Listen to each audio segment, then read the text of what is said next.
श्रीगुरुचरणकमलेभ्यो नमः।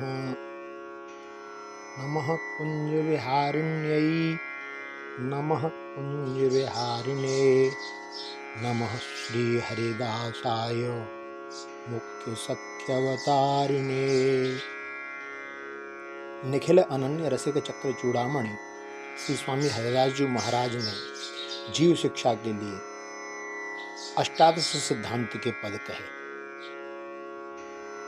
क्रम से प्रथम पद, ज्यों ही तुम राखत हो त्यों ही रहियत हो हे हरि। और तो अचरचे पाए धरों सो तो कहो कौन के पेंड भरे। यद्यपि हो अपनो मन भायो कियो चाहो कैसे कर सको जो तुम राखो पकड़। कहे श्री हरिदास पिंजरा के जिनावर लो तर फराए रहो उड़वे को कितौक कर। अर्थ, हे हरि, आप जाजा प्रकार सो राखो हो ताही प्रकार सो या जीव को रहनो पड़े है। और तो चर्चा ही नहीं, अर्थात कहनो ही क्या है। आपकी इच्छा के बिना यदि मैं एक पैर भी रखना चाहूं तो कौन की सामर्थ्य से डग भर सकूं, रास्ता चल सकूं। तो हे प्यारे, यद्यपि मैं अपने मन की रुचि के अनुसार करना चाहूं परंतु कैसे कर सकूं। आप अपने हस्तकमल ते पकड़ के जो राखो हो। अनन्य नृपति श्री स्वामी हरिदास जी महाराज कहते हैं कि यह मन पिंजरा में पकड़े भये पक्षी की भांति किसी भी ओर से उड़ जाने के लिए तड़फड़ाता रहता है, आतुर रहता है। सो हे हरि, आप मोह को जैसे राखो मैं वैसे ही रहूं। श्री हरिदास। भाव यह है कि भगवत जन सब दिन सब प्रकार अपने को हरि के अधीन माने। वे अपने काहुवी भगवत संबंधी कर्मन के कर्तापन को अभिमान नहीं रखें कि हम कर रहे हैं, प्रत्युत सब प्रकार से अपने सेव्य श्री हरि पर ही निर्भर रहें। या भांति के जो हरि के शरण में आए भय निर्भर भक्त हैं, उनके समस्त कर्म श्री हरि के लिए ही होते हैं। कि भगवत जन स्वाधीन नहीं पराधीन जिम चंग गुण दीने आकाश में गुण लीने अंग संग। भगवान के जो जन हैं वे स्वाधीन नहीं रहते, वे तो भगवान के ही अधीन, उनकी पराभक्ति अपराभक्ति के ही अधीन रहते हैं, जैसे कि पतंग। या प्रकार के प्रेमी श्री हरि के दास सदा सेवा परायण रहते हुए अहंकार भावते सदा ही मुक्त रहते हैं। वे सब अवस्था में केवल श्री हरि को अनुभव करते रहते हैं। जैसे कि श्री बचन का सिद्धांत में कहा है कि जो क्रिया भली बने श्री हरि की कृपा सो जाने, ओछी क्रिया अविद्या अपनी। इसी भाव को हे हरि संबोधन से सूचित किया। अर्थात श्री बिहारी जी अपने अन्य भक्तन के मन को हरण करते रहते हैं। जब मन ही वह रूप माधुरी की ओर खिंच जाएगो तब इंद्रिय संसार के विषय को ग्रहण कैसे कर सके हैं। जैसे कि गोपिन ने कहा है, भागवत जी का श्लोक है, चित्तम सुखेन भवता प्रहतम ग्रहेषु यन्निर्विशत्युत करावपि गृह्य कृत्ये पादौ पदम न चलतस्तव पादमूलात् यामः कथम व्रजमथो करवाम किंबा। अर्थ है, हे मनमोहन, जो चित्त अब तक घर के काम धंधे में लगा रहता था और जिसमें हमारे हाथ भी लगे रहते हैं, वह चित्त आपने सहज ही हर लियो है। अब हमारे पांव आपके चरण कमलन को छोड़ के एक डग भी हटवे में समर्थ नहीं है। फिर हम ब्रज में कैसे जाएंगी, और जाएं भी तो करेंगी कहा। ऐसे और तो अचरचे पाए धरों सो तो कहूं कौन के पेंड भरे। भाव यह है कि जड़ प्रकृति में जो चलवे फिरवे की सामर्थ्य है वह चेतन पुरुष के संबंध में आती है।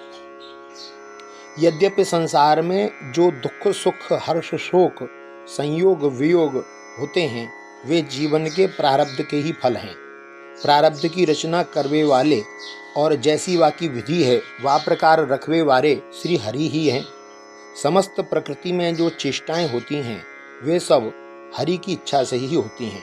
कर्म करने की शक्ति देने वाले भी हरि ही हैं। गीता जी को वचन है, ईश्वरः सर्वभूतानां हृदय से अर्जुन तिष्ठति भ्रामयन् सर्वभूतानि यंत्रारूढ़ानि मायया।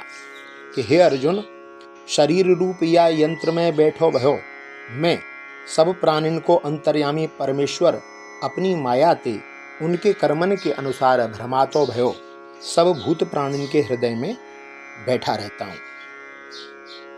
यद्यपि हो अपनो मन भायो कियो चाहो, कैसे कर सको जो तुम राखो पकर। भाव यह है कि मन स्वभाव से ही चंचल तथा बड़ा ही हठी और बलवान है।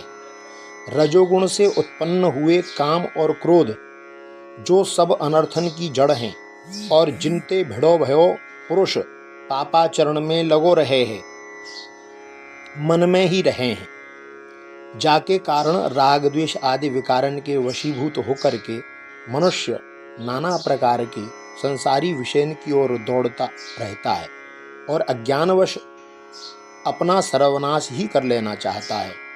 किंतु वात्सल्यादि गुण गणाकर करुणा वरुणालय प्रभु वाही भांति जैसे सर्प तथा अग्नि की ओर भगते हुए अपने अज्ञानी बालक को माता अपनी छाती से लगा करके रक्षा करती है, अपने विश्वासी भक्तन को विषयन की असारता और दुख रूपता को अनुभव करा करके अपने चरणारविंद को मधुर मकरंद दे करके अपनी ओर खींच लेते हैं। कहें श्री हरदास पिंजरा के जनावर लो तरफराए रहो उड़बीकों के तौक पर।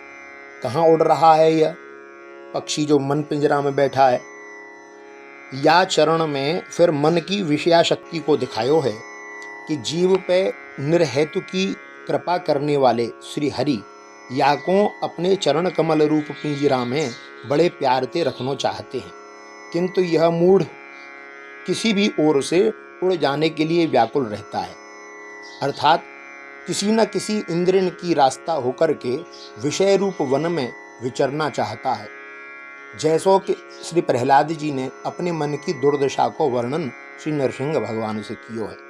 वे कहते हैं कि हे प्रभु, मेरे मन की बड़ी ही दुर्दशा है, वह पाप वासनान से मैला हो रहा है, स्वयं भी अति दुष्ट है, वह प्राय ही कामनान के कारण आतुर रहता है और हर्ष शोक भय और लोक परलोक धन पत्नी पुत्रादि की चिंतांते व्याकुल रहता है।